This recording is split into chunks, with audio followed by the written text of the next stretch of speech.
Today's episode is sponsored by our good friends at Mountain Rose Herbs. The folks at Mountain Rose Herbs are committed to providing us herbalists with high-quality, organic, and sustainable herbs, spices, essential oils, bulk ingredients, and much more. But quality isn't the only thing they're passionate about. They consider the environmental and social impact of every business decision they make, and are dedicated to keeping their business practices sustainable and ethical from start to finish. To Mountain Rose Herbs, people, plants, and planet are more important than profit. And HerbRally podcast listeners can get 15% off their order at mountainroseherbs.com with coupon code HerbRally15 at checkout. That's HerbRally15, all one word.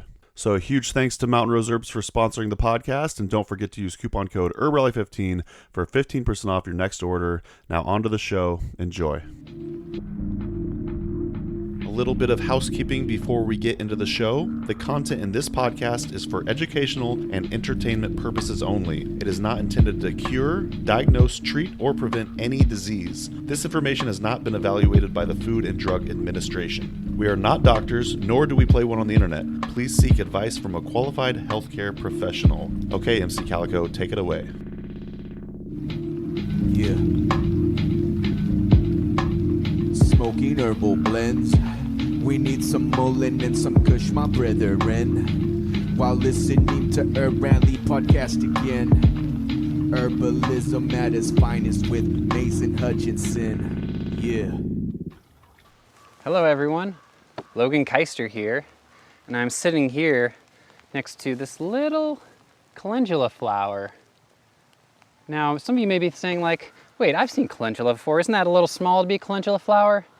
And you'd be right. Maybe you're thinking something a little more like this. Does that look more like the calendula you're used to seeing? Or maybe something a little more yellowy? Yes. So, but all three of these are all calendula. The orange one, the yellow one, and this little one right here. So this little one is the Calendula arvensis. So this is the wild Greek calendula. As you can see, it makes a lot smaller flower than these other ones, but they're all related.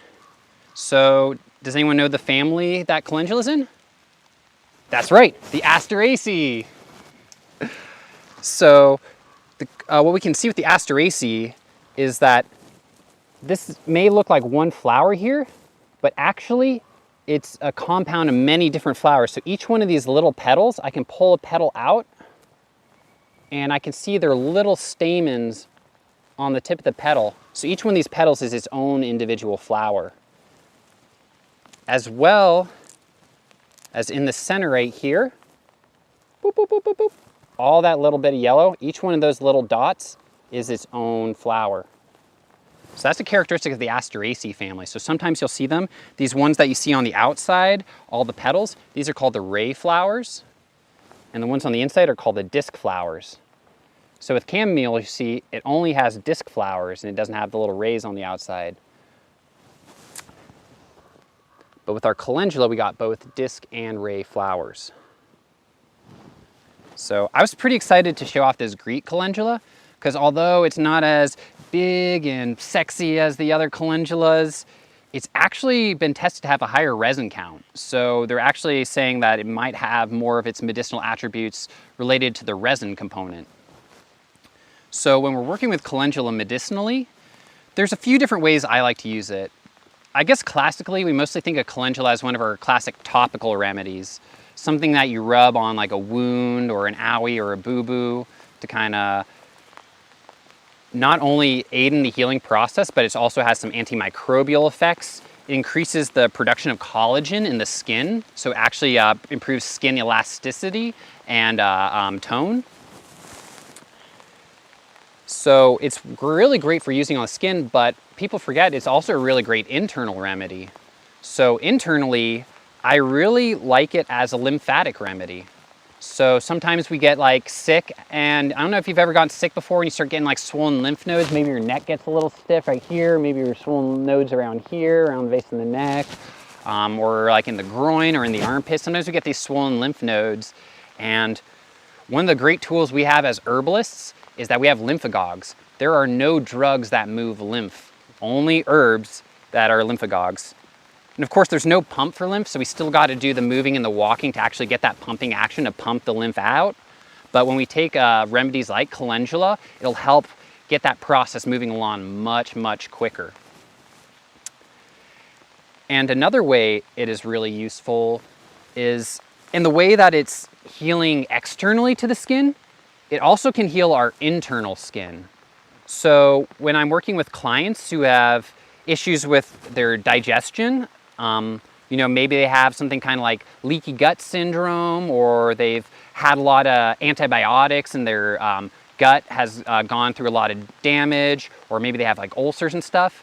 I use this all the time in tea blends for all kinds of digestive issues, because what it does is it just coats the entire lining of our GI tract with those healing compounds that we would use externally on our skin, and just in the way they would heal a wound on the outside and help to disinfect and bring things back together, it works the same way on the inside. So I use it quite a bit with, not by itself necessarily, but it mixes really well with other herbs like plantain, peppermint, marshmallow root to add some mucilage. So when I'm making tea formulas to treat those leaky gut issues or damaged GI tract, calendula is like one of my top ingredients in all of my tea blends. And right now you can see this little flower, it's like its petals are kind of coming in. It's kind of because we're at the end of the day, you know? It's like about sunset, it's raining. Like, this is a plant of sunshine. This plant loves the sun. It opens up once the sun comes out. If the sun's going down, calendula is not open. This is the quintessential sunshine plant. And when I was talking about those resins in there, those resins actually are warming. They help to circulate the blood, get the lymph moving, get the blood flowing. So I see this as a gentle warming remedy that helps to bring out that kind of light solar essence. It's like the sun helping to move the waters of the body. It really just kind of has this warmth that goes throughout our system. It's warming, healing, nourishing, and just gets like things moving. So that is why I like working with calendula, and I hope that I inspire some people to try growing more of this Greek calendula because of the higher resin count and just it being really cute. I'm not gonna lie, it's really a pain to harvest all those teeny tiny flowers. Like the big flowers, you get a lot more bang for your buck and your time, but it's kind of worth it to have that extra special jar of salve. So I hope I inspired some people out there to check out the Greek calendula. Hey everyone, this is Mason with HerbRally, and thanks for watching today's video. If you liked it, go ahead and give it a thumbs up and hit that subscribe button and the notification bell. If you didn't know, if you're new to the HerbRally community, we also list herbalism events. That's herbalism events we list chronologically as well as by state. You can find that at herbrally.com/events. And we list new, probably 10 new events every week, so you'll probably be able to find something happening around you.